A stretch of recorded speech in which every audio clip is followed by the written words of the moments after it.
What I'm about to show you guys today is a classic redstone machine. It's very resource efficient and it takes up very little space.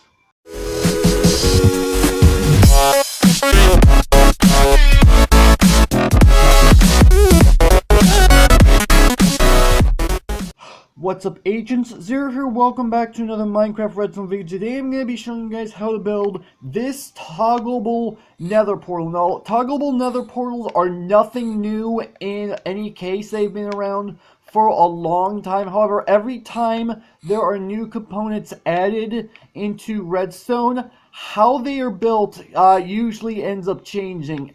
Some people, when they build these, they will use buttons. Some people will use levers. I managed to figure out a way to use a lever, as you can obviously tell. So if I go ahead and click this lever down, it turns on the nether portal. If I go ahead and flick the lever off, it then destroys the nether portal. Now, I will go ahead and say the redstone behind it is actually very simple. I don't really need to do too much of a tutorial. I probably could just do a flyby and show you guys what it looks like. You guys could figure out how it works. And this, I did not look up a tutorial on this thing. I built this from scratch and was actually a lot easier to put together than I thought it was going to be. So let's go ahead and get started. Now, in order to build your toggleable nether portal, you're going to need a 4x3 spacing, and unless you want the base of your nether portal down the ground, you don't need to dig down any blocks. Now, this line of granite blocks right here is the exact spot where your nether portal is going to be placed. Now, the resources you're going to need are 14 obsidian. This is obviously for your nether portal. Before I go any further, the four corners of the nether portal are not required for the portal to light. So if you guys want to use only 10 obsidian, you definitely can go ahead and do that. You're also going to need 8 building blocks. I recommend something that's not flammable.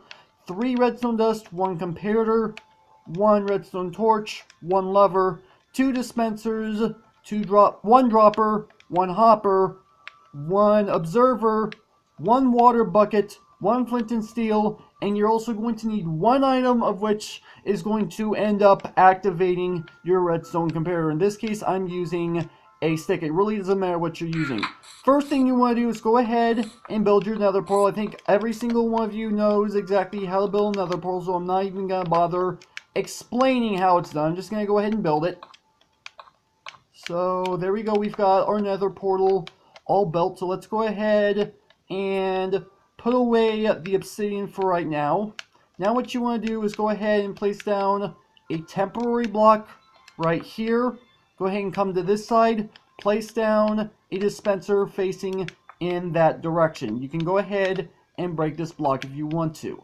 Now what you want to do is go ahead, crouch down, make sure you're crouching, otherwise you will go into the side of the dispenser. I go into the dispenser, I should say. Crouch down first, place a block next to it, go up a block, go over a block, come up a block so you have this little S shape.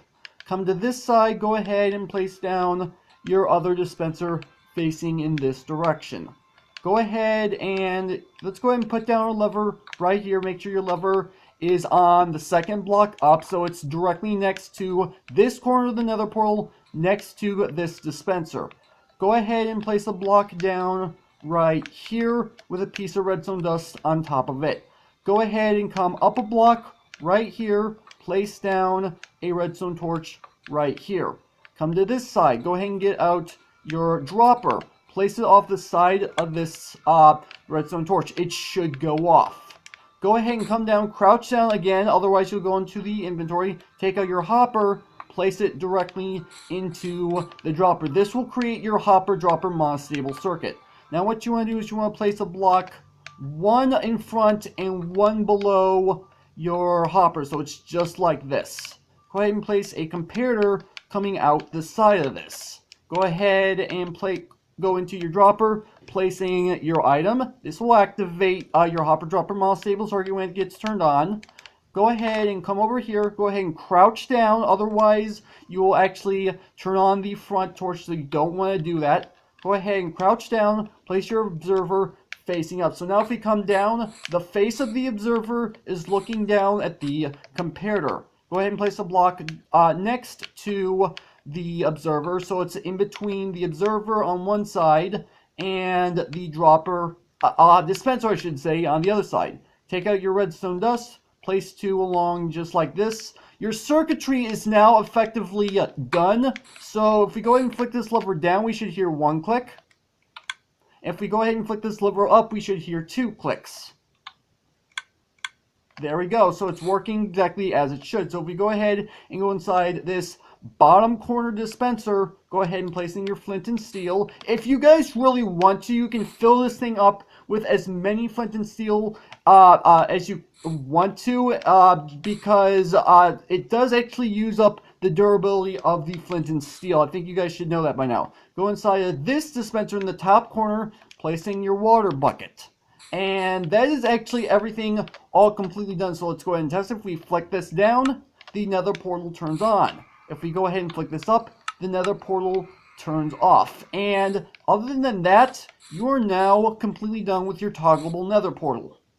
Now, just for demonstration purposes, I kind of went all out and built this massive nether portal. This is the maximum size a nether portal can actually be. Any bigger than this, and it will fail to create another portal. This is a 23 by 23 square of obsidian, so the actual inside of the nether portal is actually 21 by 21. So this actually works with any size of nether portal you can possibly think of. And the redstone behind it is actually slightly different, because over here we don't have space over here in order to place the redstone dust. We actually have to set it up so it goes directly into the dispenser. Actually, all things considered, it doesn't have to go directly into the dispenser. It can actually go 1 block to the side of the dispenser if you really want to, because the way it works is that, say this was a piece of stone and this block right here was the dispenser, this stone will get powered by the redstone dust, which will then power the dispenser, so it'll work regardless. But yeah, this is actually the biggest nether portal, as I said, and as you can tell, it works just fine, and it turns off just fine. And something I did not explain is exactly what's happening to break the nether portal. It's obviously water, but what's actually happening is that this water is getting dispensed and picked up relatively quickly. So if you guys take another look at it, what you're going to see is that it's going to be a layer of water that ends up going down.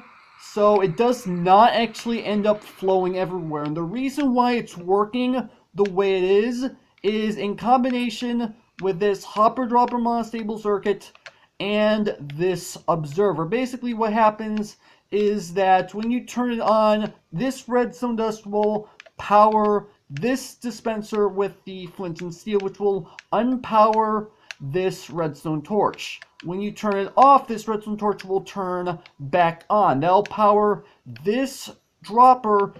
The item will go into the hopper and back into the dropper. What that's going to do is that when it's in the hopper, this comparator will turn on. This observer will detect a change and send a quick pulse. Then the hopper is going to put the item back into the dropper. This comparator is going to turn off, and this observer is going to notice a change once again, which will send another pulse. That's why it is clicking twice, and that's exactly how all of this is working. So if we go ahead and listen and watch, it's going to do exactly that. And it's actually very easy to build. So technically the redstone is only 2 by 4, all things considered, but when you add in the nether portal, then you end up having a 3 by 4 area, which isn't too bad, so it can fit just about anywhere. Now, there will be a world download in the description if you guys want to check this out for yourself, but that's going to have to do it for this video. Hopefully you guys have enjoyed. If you did, make sure to hit that like button. One more, then make sure that subscribe button for future content. Also, you can follow me on Twitter at AgentCPU0 to stay updated. This has been Zero Studios. Thank you guys for watching, and with that, I will see you guys later.